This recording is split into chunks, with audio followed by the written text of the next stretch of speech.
Hello friends, welcome to my channel. कैसे हैं आप लोग दोस्तों? सबसे पहले तो wishing you a very happy Guru Purnima. तो आज आपको आज के दिन की बहुत बहुत शुभकामनाएं। ठीक है, तो वीडियो स्टार्ट करते हैं। आज का वीडियो मैं लेके आई हूँ आपके क्वेश्चंस के ऊपर। ठीक है, जो आपने मुझसे पर्सनली पूछे थे या फिर कमेंट बॉक्स में पूछे हैं, उन सबको मिला के मैं थोड़े से क्वेश्चंस के मुझे लगा कि मैं जवाब देने चाहिए मुझे।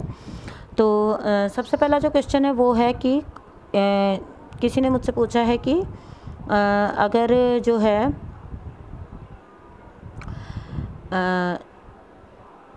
सबसे पहला क्वेश्चन जो है वो ये है कि कार्मिक्स के बारे में है कि क्या कार्मिक जो हैं वो रिश्तेदार भी हो सकते हैं, यानी कि फैमिली मेम्बर्स भी जो हैं वो कार्मिक हो सकते हैं। ठीक है, तो ये क्वेश्चन पूछा गया तो मुझे लगा सबसे पहले मैं इसका आंसर दे दूं, क्योंकि अक्सर हम जो है ना कार्मिक का मतलब ये लेते हैं कि दुश्मन।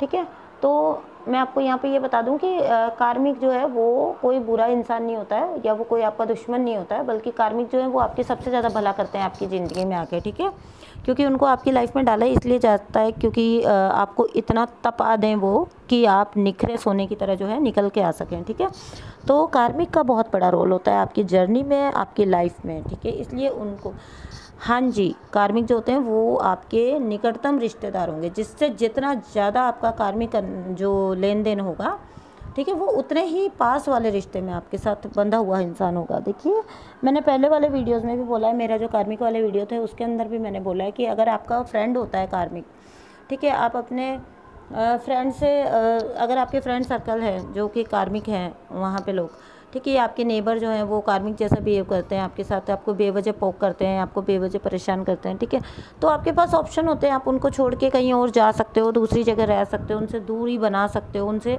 उनसे नो कांटेक्ट में जा सकते हो। लेकिन आप ये बताइए, अगर उसी कार्मिक मतलब अगर आपका कार्मिक आपका पति है जो आपके साथ जीवन भर के लिए बंध गया है, या आपका कार्मिक आपका बेटा है, ठीक है, या आपका कार्मिक आपके पेरेंट्स हैं, ठीक है, जिनके साथ आपको बचपन से लेके जवानी तक पूरे ज़िंदगी जो है वो काटनी है और लाइफ टाइम जो है आपको उनके साथ डील करना है, फैमिली मेम्बर्स, तो अगर आपके कार्मिक ये हुए तो आप कहाँ जाओगे भाग के? इसलिए आपको सबसे करीब के रिश्ते में वही कार्मिक्स दिए जाते हैं जिनसे आपका सबसे ज़्यादा जो है कर्मा का लेन देन होता है, क्योंकि वहाँ पे देयर इज़ नो एस्केप। ठीक है, आप कहीं जा नहीं सकते हो बच के, आप उनसे उनसे पीछा नहीं छुड़ा सकते हो। ठीक है, तो आपको वो परीक्षाएं जो होती हैं वो अपने कर्मा जो हैं उनको क्लींस करना ही पड़ता है। ठीक है, इसलिए आपका जो क्वेश्चन था कि क्या फैमिली मेम्बर्स भी कार्मिक हो सकते हैं, तो हाँ जी, अधिकतर मामलों में फैमिली मेम्बर ही कार्मिक होते हैं।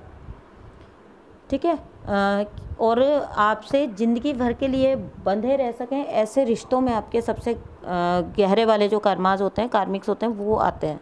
ठीक है, आपको निचोड़ निचोड़ के आपके कर्मा क्लींस करवाते हैं वो। ठीक है, आपको बुरी तरह आपकी आत्मा को झिंझोड़ के रख देते हैं। ठीक है, क्योंकि सबसे पास का रिश्ता होता है और सबसे ख़राब रिश्ता होता है। ठीक है, तो सबसे ख़राब जब सबसे पास का रिश्ता होता है तो आपको रात दिन उस चीज़ को झेलना पड़ता है, और तभी आपके जो पेशेंस है, जो धैर्य है, उसकी परीक्षा होती है। ठीक है, आपके कर्मास क्लींस होते हैं जब आप उस पर्सन के साथ रह के उन चीज़ों को भुगतते हैं।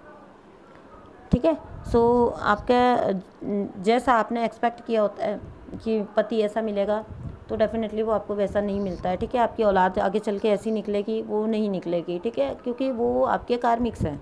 ठीक है, उनको उनका टास्क दिया जाता है कि आपको इनके जो है कर्मा का बोझ जो है, ये गठरी जो सर पे इनके रखी हुई है, इसको जो है आपको हल्का करना है, निकलवाना है। ठीक है, तो ये था आपके क्वेश्चन का आंसर।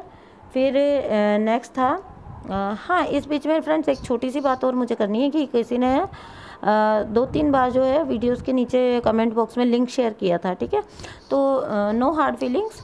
ठीक है, हो सकता है आपको नॉलेज नहीं है, लेकिन मैं आपको बता दूं कि आप प्लीज़ लिंक मत शेयर करिए कोई भी अपने वीडियोस का। वो एक चैनल का लिंक था जो उन्होंने शेयर कर दिया था कमेंट बॉक्स में, लेकिन प्लीज़ ऐसा मत करिए, क्योंकि ये जो है ना यूट्यूब के नॉर्म्स उनके अगेंस्ट है। ठीक है, तो इससे मेरे चैनल को भी नुकसान हो सकता है और आपके चैनल को भी नुकसान हो सकता है। ठीक है, आपके चैनल को डेफिनेटली नुकसान हो सकता है अगर आप किसी के कमेंट बॉक्स में जाके अपना लिंक शेयर करोगे तो जस्ट जानकारी के लिए आपको बता रही हूँ। ठीक है, तो कहीं पर भी आपको शेयर नहीं करना है अपना लिंक। और फिर नेक्स्ट क्वेश्चन है कि क्या जो ट्विन्स हैं वो नेक्स्ट एक ने पूछा था कि क्या जो ट्विन्स हैं वो सेम एज के भी हो सकते हैं। ठीक है, तो ये मुझे लगा कि बहुत स्वाभाविक सा क्वेश्चन है, क्योंकि अक्सर हम सुनते हैं कि अक्सर होता यही है कि डीएफ जो है वो डीएम से बड़ी होती हैं और काफ़ी ज़्यादा एज गैप होता है उनके अंदर, और वो बहुत ज़्यादा जो है उनके मतलब उनके अंदर एज का बहुत ज़्यादा गैप होता है, सॉरी। ठीक है, तो हाँ जी, अब जो चल रहा है, ठीक है, ये जो 2019 के बाद जो अवेकनिंग्स हुई हैं, वहाँ पे काफ़ी ज़्यादा यंगस्टर्स की भी अवेकनिंग हुई है। ठीक है, तो पहले जो था, पहले ये कंसेप्ट हो रहा था कि 18 से पहले मान लीजिए, तब क्या है कि अगर आप मान लीजिए 35 कम से कम, ठीक है, 30 to 35 वाला जो एज स्पैन होता है, वो जो अगर आप क्रॉस कर चुके हो ना, आप अपने कार्मिक्स को झेल चुके हो, तब जाके आपकी अवेकनिंग होती थी, तब जाके आपको स्पिरिचुअल पाथ पे लगाया जाता था। ठीक है, बट अभी जैसे आप सबको पता है, बार बार आप लोग सभी वीडियोज़ में जा के सुन रहे हो कि मास अवेकनिंग चल रही है, तो 20-20, 21-21 साल के जो लड़के लड़की हैं वो भी अवेकन हो रहे हैं, वो भी ट्विन जर्नी में आ रहे हैं। ठीक है, तो बिल्कुल ये हो सकता है कि ट्विन्स जो हैं वो सेम एज के भी हो सकते हैं। तो इसमें एज का कोई, आप ये सोच के आप बिल्कुल ही उस चीज़ को दरकिनार कर दो कि नहीं, मैं तो ट्विन फ्लेम जर्नी में हो ही नहीं सकता हूँ एज, क्योंकि हाँ, मेरी और मेरे ट्विन की एज तो आगे पीछे ये या सेम ही है। ठीक है, उन्होंने शायद ऐसा कुछ पूछा था कि 5 ईयर, लेस देन 5 ईयर्स, ऐसा भी हो सकता है क्या मैम? तो हाँ जी, अभी जो अवेकनिंग हो रही हैं उनमें डेफिनेटली ऐसा हो सकता है कि एज जो है वो लगभग ज़्यादा फ़र्क ना हो ट्विन्स के बीच में। ठीक है, बिकॉज अभी बहुत ज़्यादा बड़े स्तर पे अवेकनिंग्स हो रही हैं। ठीक है, बहुत ज़्यादा बड़े स्तर पर लोगों को इस तरफ लाया जा रहा है, तो डेफिनेटली ये हो सकता है। ठीक है, वो जो बात होती है उसकी वजह से कि डीएफ डीएम से बड़ी होती है और हमेशा बहुत ज़्यादा एज गैप होता है, उसकी वजह से आप इस बात को दरकिनार नहीं कर सकते हो। ठीक है, तो ये था आपके क्वेश्चन का जवाब। और फिर नेक्स्ट है कि एक ने पूछा था कि उनके डीएम शायद बहुत ज़्यादा लड़ाई करते हैं उनके साथ। ठीक है, बार बार उन लोगों की लड़ाई हो जाती है, तो तब क्या करना चाहिए? ठीक है, तो मैं आपको ये कहूँगी कि अगर आपने वीडियोस फॉलो किए हैं और आप कर रहे हो, तो आपको ये बिल्कुल समझ आ जाना चाहिए कि अगर डीएम बेवजह की आपसे लड़ाई कर रहे हैं, या अगर आप दोनों की नहीं बन पा रही है, या आप लोगों का रैपो नहीं बैठ पा रहा है, तो डेफिनेटली आप दोनों ही बैलेंस की कमी है और बैलेंसिंग की ज़रूरत है, इनर वर्क की ज़रूरत है। ठीक है, सो और ये भी आपको पता है कि डीएम को ये रियलाइज़ जो है वो पहले डीएफ अपना इनर वर्क करेगी, तब जाके डीएम को जो है इफेक्ट होना वहाँ पे शुरू होता है। ठीक है, तो अगर डीएम आपका इमेच्योर बिहेवियर कर रहा है, आपसे लड़ाइयाँ कर रहा है, आपको बेवजह पोक कर रहा है, तो समझ जाइए कि वो बिल्कुल इम्बैलेंस एनर्जी में है।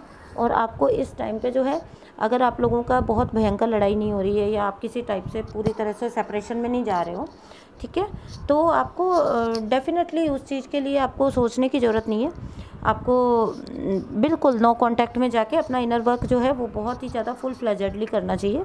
ठीक है, क्योंकि डीएम लड़ाई तभी कर रहे हैं जब वो जो है इम्बैलेंस हैं, ठीक है, इमेच्योर हैं, तब वो छोटी छोटी बातों में आपसे लड़ाई करेंगे। ठीक है, तो इसलिए आपको बिल्कुल नो कांटेक्ट में जाकर और फिर उनसे जो है एक बार के लिए नो कांटेक्ट में चल जाइए और अपना इनर वर्क करिए बहुत अच्छे से। ठीक है, सॉरी 2 बार फ़ोन आ गया बीच में। ठीक है, और फिर नेक्स्ट क्वेश्चन जो है वो आया था कि अगर आप जो हैं सेपरेशन में हैं, और जो बार बार कहा जाता है कि आपको डीएम से जो है अप्रोच नहीं करना है। ठीक है, जब जिस टाइम पर आपका इनर वर्क चल रहा है तो आपको डीएम को अप्रोच नहीं करना है। तो अगर ऐसा हो कि डीएम आपको अप्रोच करे, तो किसी ने पूछा कि तब क्या करना है। ठीक है, तो देखिए, अगर आपको डीएम अप्रोच करते हैं तो आप थोड़ी सी बात सोच के देखिए कि अगर आप बैलेंस्ड एनर्जी में हैं, ठीक है, तो बैलेंसिंग का मतलब क्या हुआ?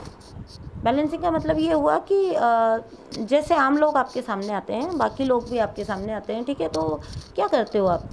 मतलब आपको अगर ये कहा जा रहा है कि आपको ट्विन को कांटेक्ट नहीं करना, उसको अप्रोच नहीं करना, ठीक है, उससे बातचीत नहीं करनी, तो इसका मतलब ये नहीं है ना कि आप जो है उसको जब वो आए तो आप कहीं जाके छुप जाओ या अंदर जाके बैठ जाओ, या वो बात भी करे तो आप जवाब मत दो, या उसकी कॉल को पिक ही मत करो, या पिक कर लो तो जवाब ही मत दो। ये थोड़ी कहा जाता है आपको, नहीं, ये नहीं कहा जाता।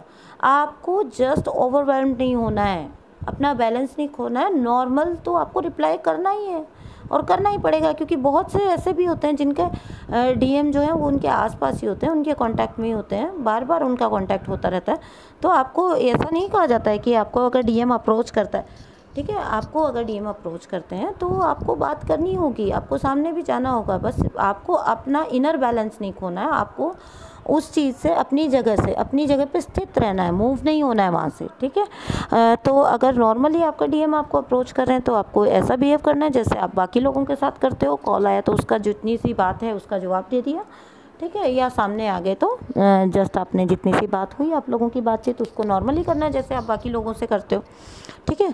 तो अगर डीएम आपको अप्रोच करते हैं तो आपको ऐसा ही बिहेव करना है, बिल्कुल नॉर्मल बिहेव करना है, कुछ भी उनको जो है बहुत ज़्यादा जो है